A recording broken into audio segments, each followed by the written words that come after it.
For 7 straight years, every third Thursday of the month, a catering van from Hargrove Hospitality Group pulled up behind a small restaurant on the edge of Denton, Texas, and unloaded whatever the company's event kitchen couldn't handle. Surplus prep work, overflow orchards, banquet sides that needed finishing. No coordination call beforehand, no thank you afterward. Just a clipboard, a temperature log, and a deadline. The man inside that restaurant never turned them away. Not once. Because the money kept his daughter in piano lessons, kept the gas running through winter, kept the lights on above the prep table where she did her homework every afternoon while he worked. Then one Tuesday morning, not a Thursday, not scheduled, not preceded by any clipboard, a black SUV pulled into the gravel lot. The woman who stepped out had never set foot inside that kitchen before. She had a look on her face that people get when they've run out of options, and they know it. Before we go further, if you believe that quiet people doing honest work deserve to be seen, please like this video, share it with someone who shows up every day without being thanked, and subscribe to Dignity Tales for more stories about what real strength looks like when nobody's watching. Douglas Hale was 44 years old and had the kind of hands that told you everything about him before he said a word. Flour under the fingernails. A small burn scar along the left forearm from a commercial oven rack. Circa 2019. Calluses at the base of every finger. He wasn't a large man, but he moved through a kitchen the way experienced people move through any space they've spent years mastering, efficiently, without performance, like the room was an extension of his own body. His restaurant, a 28-seat place called Hale's Table, sat on Ridgecrest Avenue in a part of Denton that chain restaurants had long since passed over. Painted wood exterior, a chalkboard menu that changed weekly, a small parking lot that flooded after heavy rain. From the outside, it looked like a place that was always one bad month from closing. From the inside, it was something else entirely. Douglas had opened it 11 years earlier with his wife, Patricia. She had the front-of-house instincts. She remembered every regular's name, their usual order, the names of their kids. He had the kitchen. Together, they had built something modest and real. Then Patricia was diagnosed with an aggressive form of lymphoma in the spring of their 5th year, and she was gone by the following February. Their daughter, Hazel, was 6 years old. Douglas kept the restaurant open, not because he had a plan, because closing it felt like losing Patricia twice. Hazel was 13 now. She sat at the small desk he'd built into the corner of the office. Barely more than a closet really, with a window that looked out onto the prep area, and she did her algebra there every afternoon, occasionally looking up when the kitchen got loud. She had her mother's eyes. Douglas tried not to think about that too often during service. The arrangement with Hargrove Hospitality had started almost by accident. A catering manager named Dennis had called looking for a licensed commercial kitchen to handle overflow prep for a corporate event that had tripled in size at the last minute. Douglas said yes because the timing worked and the money was fair. That was 7 years ago. Dennis had since been promoted twice and now worked out of the Dallas headquarters. The Thursday deliveries had never stopped. They had simply become routine, the way things become routine when everyone decides not to examine them too carefully. What Hargrove sent over ranged from the understandable to the absurd. Canapé, bases that needed finishing, cold appetizer trays that required plating. On 2 occasions, full entree service for 200 guests that an internal team had prepped incorrectly and needed rescuing within hours. Douglas handled all of it. He never asked for context. He understood that the people dropping off the work didn't always have context to give. He quoted a fair rate, hit his deadlines, and maintained a standard that made Hargrove's events look better than they would have otherwise. What he did not receive, in 7 years, was a single call from anyone above Dennis. No relationship, no acknowledgement that Hale's Table existed as anything other than a line item in the catering division's external vendor ledger. That was fine. Douglas wasn't in it for recognition. He was in it for Hazel's piano lessons, and the gas bill, and the modest savings account he was slowly, stubbornly building so that she could go to whatever college she wanted, without owing anyone anything. What he didn't know, what he had no reason to know, was that Hargrove Hospitality was quietly falling apart. Margaret Vance was 41 years old, and had been the CEO of Hargrove Hospitality Group for 4 years. Before that, she'd been their VP of Strategic Development, which was the role she'd been hired into after an impressive run at a consulting firm in Chicago. She was decisive, financially disciplined, and genuinely good at the 30,000-foot view of a business. She understood markets, margins, and positioning with real clarity. What she was less practiced in was the ground floor. Hargrove had grown fast under her leadership, aggressively fast, some would say in retrospect. 3 acquisitions in 4 years. A new corporate events vertical. An expansion into luxury private catering that looked brilliant on paper and turned out to be more complicated in practice.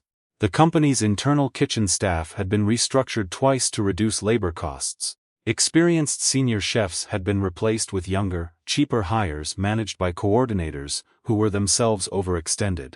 The cracks had been appearing for about 18 months. A botched event for a pharmaceutical company in Fort Worth. Wrong dietary accommodations, food served outside safe temperature range, had cost them a major contract and triggered a health department review. A second incident, at a charity gala in Dallas, had involved undercooked protein served to 340 guests. No hospitalizations, but the story made the local news. A third incident, smaller in Plano, had been enough to prompt a broader investigation. By the time Margaret was sitting across from her legal team, on a Monday evening in late October, the picture was stark. 3 regulatory complaints. 2 former clients threatening civil action. A health inspection report that flagged systemic failures in their prep protocols across 4 facilities. And an internal audit that quietly revealed something that made Margaret go very still. A significant portion of Hargrove's successful events over the past 7 years, particularly anything involving complex prep under time pressure, had been quietly routed to an external vendor in Denton. A small restaurant, the audit trail showed it clearly. Whenever an internal team was overwhelmed or had failed a prep run, someone in the catering division had called Hale's table and Hale's table had delivered. The auditor had flagged it almost as a footnote, a dependency risk. Margaret read it 3 times. She pulled up the vendor file. Douglas Hale, Hale's Table Denton, TX. Active vendor since 2016. No complaints, no incidents, no escalations. 7 years of on-time delivery and consistent quality. She sat with that for a long moment. Then she looked at the calendar on her wall and thought about the conference she had in 2 weeks for a medical device company. 600 attendees, opening night dinner, the most important remaining contract on Hargrove's books. She thought about her internal team, 3 members of which had just been put on administrative review, pending the health department investigation. She thought about what would happen to the company's remaining clients if that event went wrong. She drove to Denton herself. No assistant, no advance call. Douglas was breaking down a standing rib roast when he heard the gravel shift in the lot. Hazel was at her desk, working through a history reading. He wiped his hands on his apron and walked to the back door. The woman standing in the lot wore a gray blazer and had the posture of someone who was used to being the most prepared person in any room. She looked, at this particular moment, like she had recently stopped being prepared for something and hadn't quite recovered. "Mr. Hale," she said, "that's me. My name is Margaret Vance. I'm the CEO of Hargrove Hospitality." Douglas looked at her for a moment. He recognized the name from the company letterhead on the invoices, though he'd never connected it to a face before. He nodded and stepped aside to let her in. The kitchen was clean and organized in the particular way that small professional kitchens become organized over time. Everything in a specific place for a specific reason, the logic of the layout visible only to people who understood it. Margaret looked around slowly. She noticed the desk in the office corner, the girl sitting at it with a textbook, who glanced up briefly before returning to her reading. "Your daughter?" Margaret asked. "Hazel," Douglas said. He didn't offer anything else. He gestured toward a small table near the office door and waited for her to sit. Margaret explained the situation directly. She had been in enough difficult rooms to know that softening the edges of a crisis didn't make it easier to solve, just slower. She told him about the regulatory complaints, the internal audit, the upcoming conference. She told him what the audit had shown about Hale's Table's role in Hargrove's operation over the past 7 years. She said it plainly. They had been depending on him without ever properly acknowledging it, and now they needed his help again, and she understood if he said no. Douglas listened to all of it without interruption. When she finished, he was quiet for a moment. He looked toward the office window. Hazel had set down her pencil and was watching him with an expression he recognized. She was trying to read whether something was wrong. He gave her a small nod. She picked her pencil back up. He turned back to Margaret. "What's the event?" he said. The next 10 days were the most demanding stretch of work Douglas had managed since the first year after Patricia died, when he'd been running the restaurant alone on 4 hours of sleep and sheer refusal to quit. He and Margaret sat down that same evening with the event specs: 600 guests, 4-course dinner, 2 dietary tracks running parallel, a tight kitchen window because of the venue's set-up schedule. He read through the prep plan that Hargrove's internal team had drafted, and circled 3 places where he thought the sequencing would create problems under pressure. "This cold station here," he said, pointing to the timeline. "You'll hit a bottleneck 30 minutes before service if you're running both tracks simultaneously. You need to split the prep window, or you'll end up holding proteins past safe temp." Margaret looked at the plan, then at him. "Can you fix the sequencing? I can rebuild the whole prep schedule if you want. But I need to know exactly what equipment you'll have at the venue and who's running each station." She had her operations manager on the phone within the hour. Over the following days, Douglas drove to the venue twice to walk the kitchen. He rebuilt the prep timeline from scratch, redistributing tasks in a way that gave each station a realistic window. He identified 2 items on the menu that were high risks under the time constraints and proposed alternatives that were less technically demanding, without compromising the quality of the meal. He trained 2 of Hargrove's junior chefs on the specific techniques the menu required, spending a full Saturday afternoon in his own kitchen, going through each component with them step by step. He did not perform any of this. He just worked. Hazel came by the venue with him on the second walkthrough. She sat in the empty banquet hall while he measured distances between stations, occasionally asking him a question through the open kitchen door. On the drive home, she said, "Dad, do those people actually know how much you do for them?" Douglas thought about it honestly. "They're starting to figure it out," he said. She looked out the passenger window. "That took a while." "Usually does," he said. The conference dinner ran without incident. Every course came out on time, within temperature, plated correctly. The dietary track ran parallel without collision. A woman at table 14 sent a compliment back to the kitchen through the venue manager, which was the kind of thing that happened rarely enough to still mean something. Margaret was standing near the kitchen door during service, not interfering, just watching. Afterward, when the last plate had gone out and Douglas was breaking down his station with the same quiet efficiency he'd been applying all night, she walked over. "It went well," she said. "It did," he agreed. He kept moving, consolidating containers, logging temperatures, doing the things that needed to be done. She stood there for a moment in the way people stand when they have something to say and are figuring out how to say it. "I've been in this industry for nearly 20 years, Margaret said. "I've worked with a lot of kitchens. I don't know how we let 7 years go by without understanding what we actually had in Denton." Douglas set down a container and looked at her. Not unkindly, but directly. "I didn't push for anything," he said. "The arrangement worked for us financially. I had things to keep running." He paused.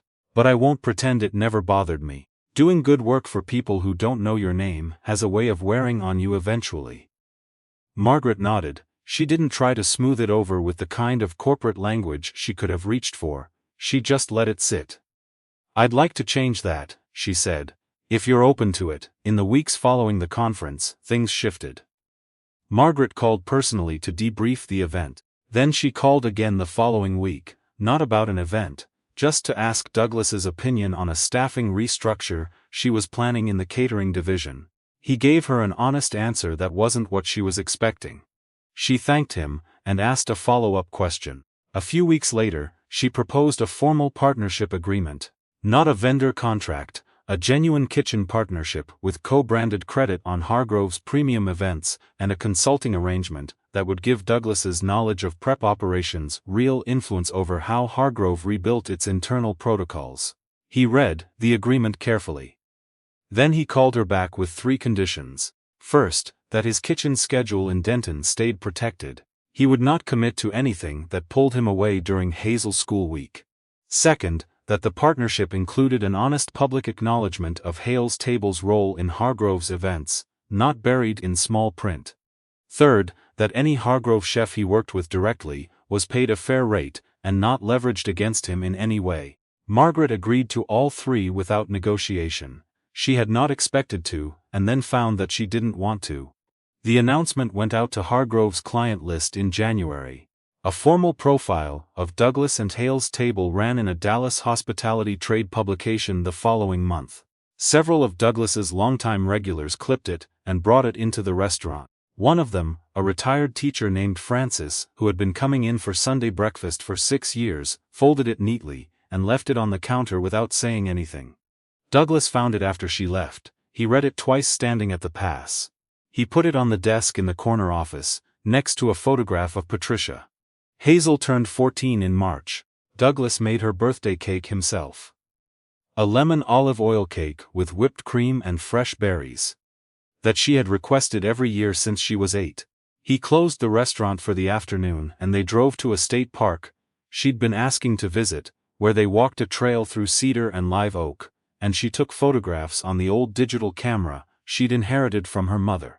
On the drive home, she said, "Dad, is the Hargrove thing going to change things a lot?" "Some things," he said, "not the things that matter." She thought about that. "Do you think Mom would have liked Margaret?" He considered it genuinely, the way he'd learned to consider questions about Patricia, without rushing them, without deflecting. "I think your mom would have respected her for coming in person," he said, "and I think she would have had something to say about how long it took." Hazel laughed. It was the kind of laugh that carries a little sadness in it and doesn't try to hide that. "Yee," she said, "sounds right."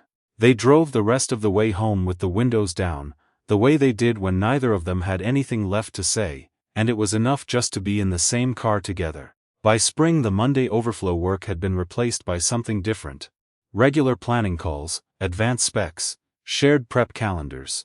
Douglas's name on the menu cards at Hargrove's premier events, credited as consulting kitchen partner. It was a small thing typographically, it meant a great deal to him anyway. Hargrove's regulatory situation slowly resolved. The health department review concluded with a corrective action plan that Margaret implemented rigorously, drawing in part on the prep protocol documentation Douglas had developed over his years of handling their overflow.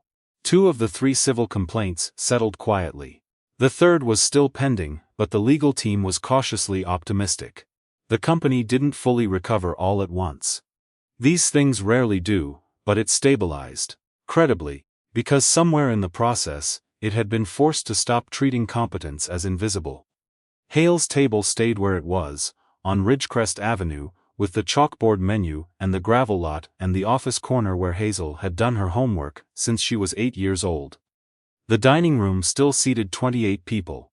The parking lot still flooded after heavy rain. But on the door, there was a new detail, a small placard, added quietly, that read, "Official Culinary Partner, Hargrove Hospitality Group."